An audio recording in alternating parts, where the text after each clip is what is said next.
কবি সুবোধ সরকারের লেখা কবিতা পলাশপুর। পলাশপুর থেকে পড়তে আসা ছেলেটির গলায় তুলসীর মালা। পলাশপুর থেকে পড়তে আসা ছেলেটির গলায় তুলসীর মালা। প্রথম ক্লাসের পর জিন্স পরা একটি মেয়ের সে কি হাসি। রাত্রে ছেলেটি চিঠি লিখল, শ্রী চরণেষু মা। আমি ভালোভাবে হোস্টেলে উঠিলাম, কিন্তু তুলসীর মালা খুলিয়া রাখিয়াছি। এক সপ্তাহ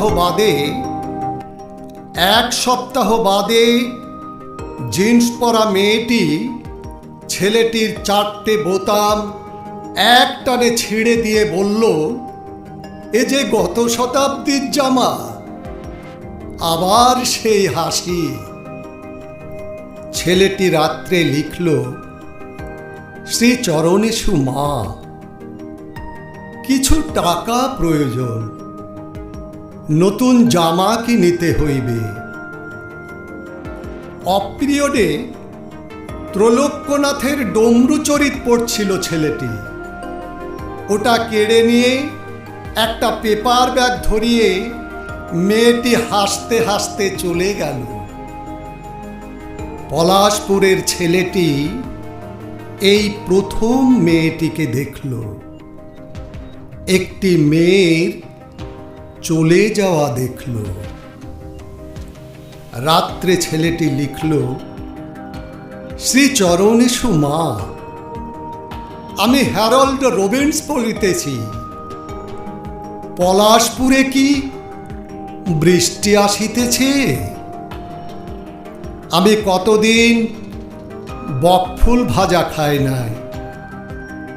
জিন্স পরা, শাড়ি পরা, স্কার্ট পরা, সালোয়ার পরা 4 জন একদিন ওকে জোর করে নিয়ে এলো একটা বাড়িতে, খুব সুন্দর একটা বাড়িতে।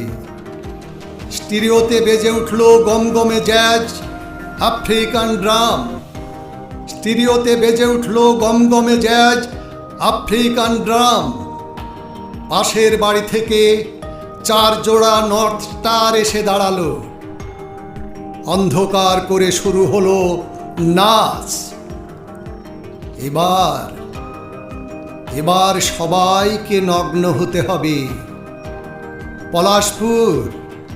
পলাশপুর, আমি, কামন, আমি টাচ মি হিয়ার। অন্ধকারের মধ্যে একটা চাপা কান্না শোনা গেল। Switch on. আলো জ্বলে উঠল। দেখা গেল দেয়ালে পিঠ দিয়ে নগ্ন পলাশপুর কাঁদছে। নগ্ন পলাশপুর কাঁদছে, আর তার পুরুষত্ব পান করছে সালোয়ার কামিজ, যেন প্রাচীন গ্রীসের কোনো ছবি। সেদিন রাত্রে সে লিখল, শ্রী চরণেষু মা, কেমন আছো? আমি আজ তোমার জন্য কাঁদিতেছিলাম, খুব কাঁদিতেছিলাম। গ্রীষ্মের ছুটিতে বাড়ি যাইব না। অনেক গ্রন্থ এখনো পড়া হয় নাই। পলাশপুর, আমিও তোমার মতো গ্রামের ছেলে। তুমি পড়তে এসেছো আর আমি পড়াতে। তোমার মতো আমিও আমার মাকে লিখি, শ্রী চরণেষু মা, টাকা পাঠাইলাম। ঠিক মতো ওষুধ কিনিও। গ্রীষ্মের ছুটিতে এবার বাড়ি ফেরা সম্ভব নয়। এখনো অনেক গ্রন্থ পড়া হয় নাই।